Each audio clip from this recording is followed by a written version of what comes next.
sa ating everyday life. Tayo pa ay magsasangkag ng ating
somebody.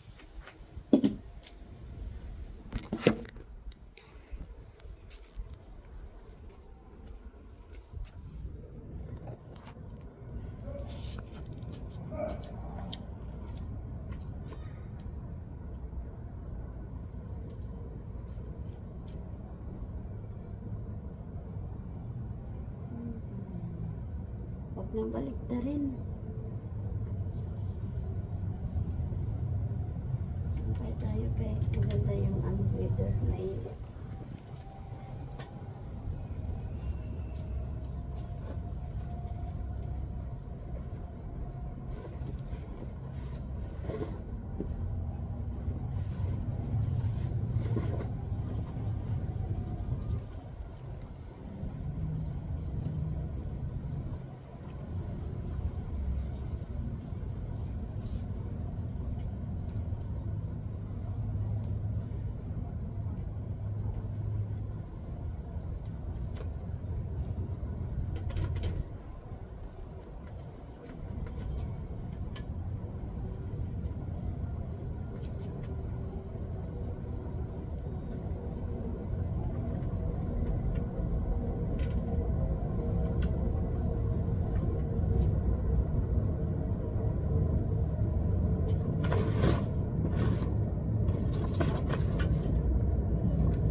Matuyo agad to ang ating sampay. Ganyan. Para hindi matanggal. Ayun. Init. Very ends nets.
Kan koknet. Sampai tak mga koknet.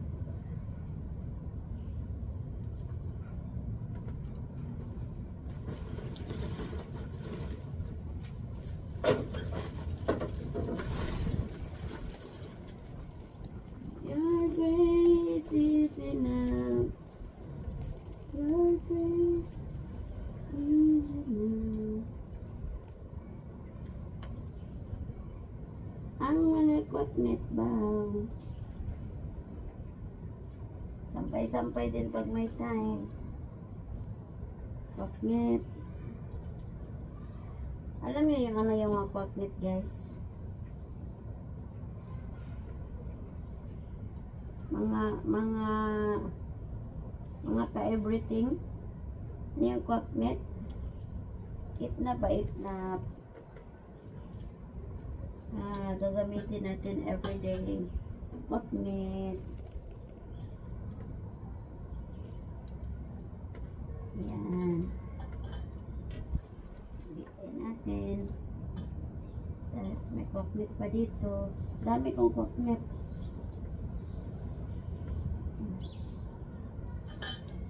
Koknet. Yes.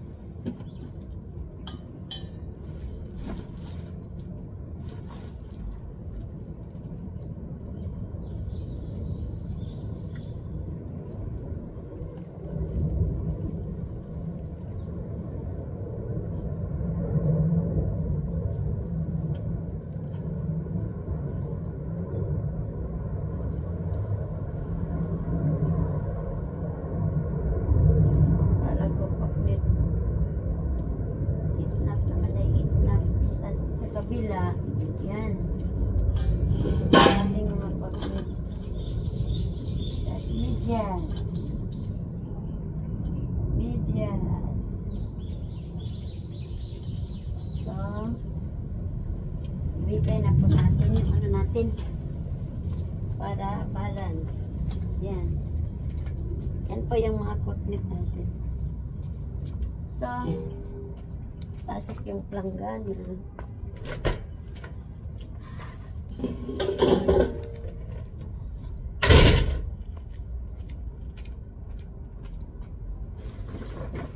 Ito yung lagay ng mga hanger natin. So, ayun. Tingnan ngayon, ang init, diba? Yan yung mga sinampay natin. Mainit, maganda yung weather ngayon.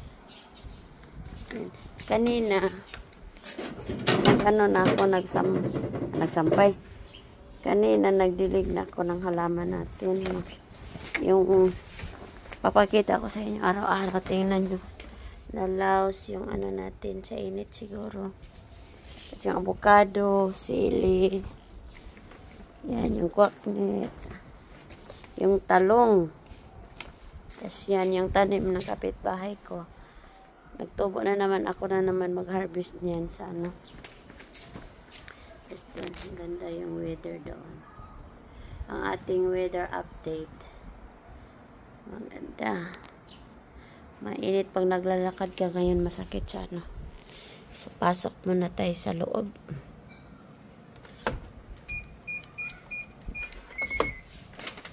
Pasok natin. Yan. Bumili ang aking asawa ng noodles. Mahilig kasi siya sa ano, noodles. Yan.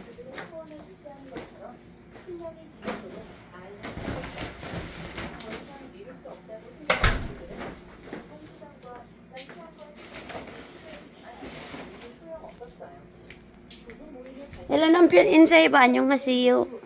빨리. 안녕. Tulog. Yan ang napapala sa maagang gumising. Ayun, tulog. Yan yung kain natin. May ano doon. Kanina bumili siya ng itlog. Nandito yung itlog natin. Tingnan natin sa loob ng ref. Pakita ko sa'yo. Ref reveal. Yan. Yan yung pasok. Ito, kimchi yan. Tapos ito yung mga itlog na binili niya. Yun, bumili pala siya ng sibuyas. Yung kimchi dyan ko inilagay. Ito sa loob. Ayun, walang laman. Walang laman dyan. Hindi ako nag-stock dyan. Kasi, bihira na lang ako kumakain ng karne ngayon. Tapos, sara mo natin kasi maingay yung TV. Then, magdilig pala ako dito sa ano ko. Hindi pa nahugasan yung yung kinainan kanina. Mahugas tayo maya-maya. Magdilig muna ako ng halaman ko dito sa loob kasi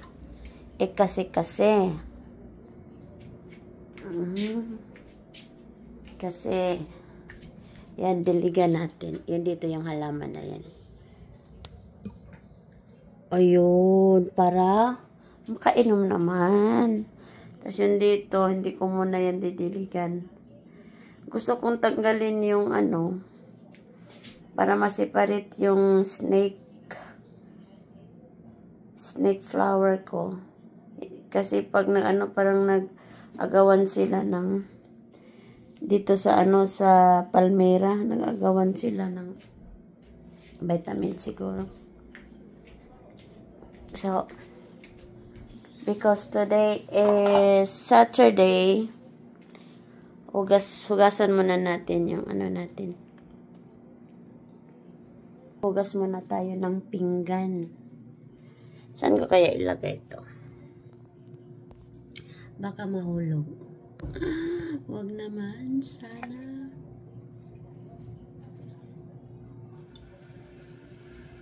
Hugas tayo ng pinggan. Dito natin ilagay.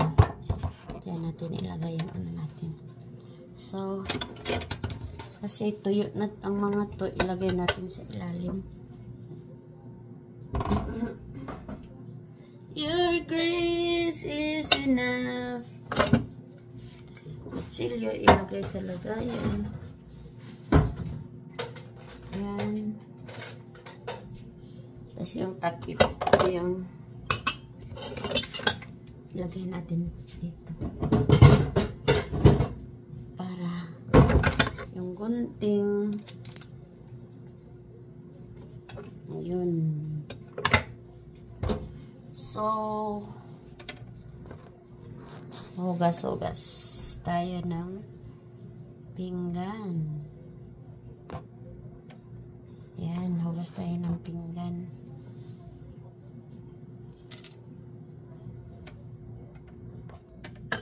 Ganon natin. Kutsara yun, kutsara. Hugas tayo ng pinggan. Your grace is enough for all time. Jesus.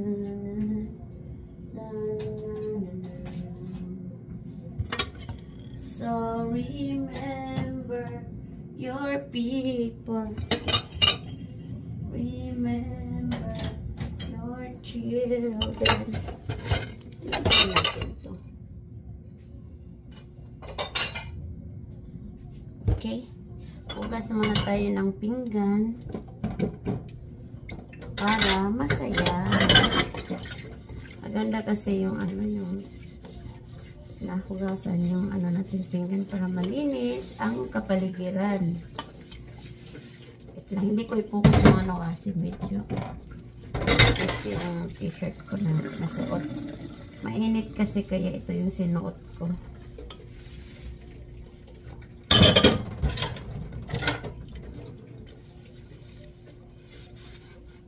So remember your people. Remember your children.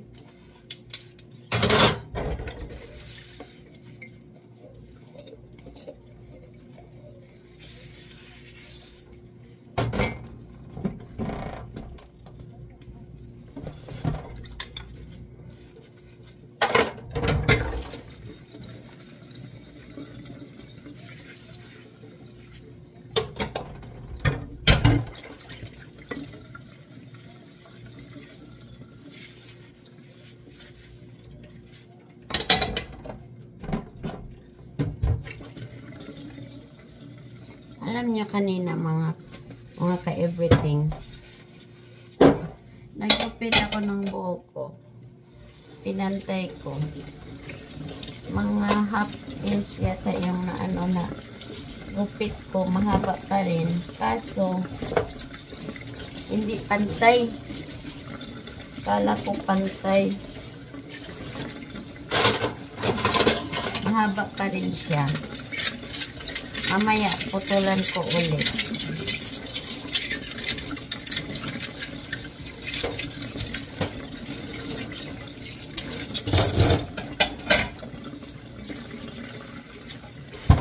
Kaya,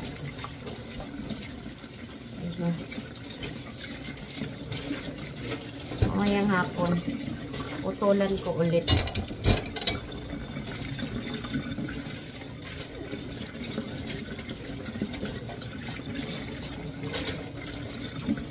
Para maganda din yung pagtubo niya. Na ano ba? Pareho ba sa pag nagtanim tayo ng halaman? Pag inaarugan natin, maganda yung tubo niya. Ganon din yung sa buhok natin. Kailangan kupitan yung pinakadulo para ano siya, lalago siya. Maganda yung tubo. Para kasi ano eh, yung buntot na ng pusa. Pusa talaga.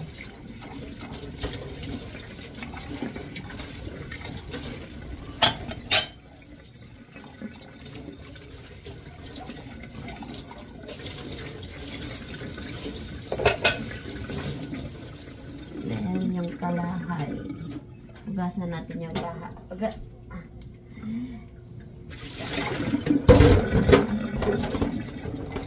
Hugasan ang kalahay.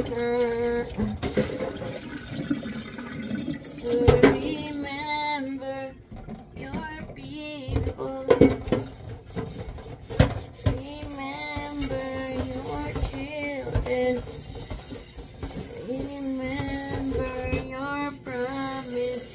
God. Your grace is enough. Ayan. Ang bilis lang natin maghugas ng ano. Pag alam mo na talaga yung trabaho mo, lalo na't araw-araw mong ginagawa, mabilis na lang. Mabilis na lang siya matapos. Kasi alam mo nang pasikot-sikot eh. Yan. At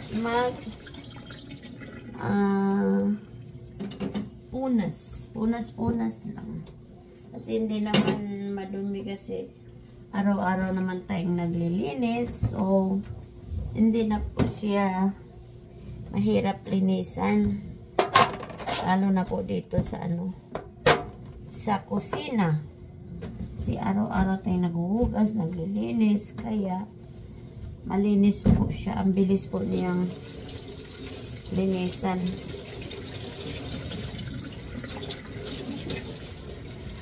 Okay? Hindi lang po ako masyadong nagpapakita sa kasi manipis yung t-shirt na sinuot ko dahil mainit po sa loob ng bahay ngayon dahil mag-summer na. Kaya manipis ang naisuot ko kagabi. Ang may tumatawag yata. Mamaya na yung tumatawa ha kasi nag-ano pa ko.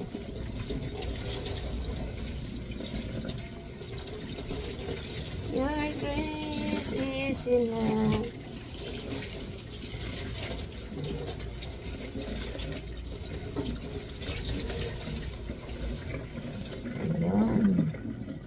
Ayun. Pag hindi masyadong maraming bula yung yung sabon. Kung nagmamadali ka, bumubula pa rin. Okay? So, lagay na natin dito para i-ganon. Tsaka, thank you for watching, mga ka-everything. And hindi pa pala nakasubscribe ng ating YouTube channel, please subscribe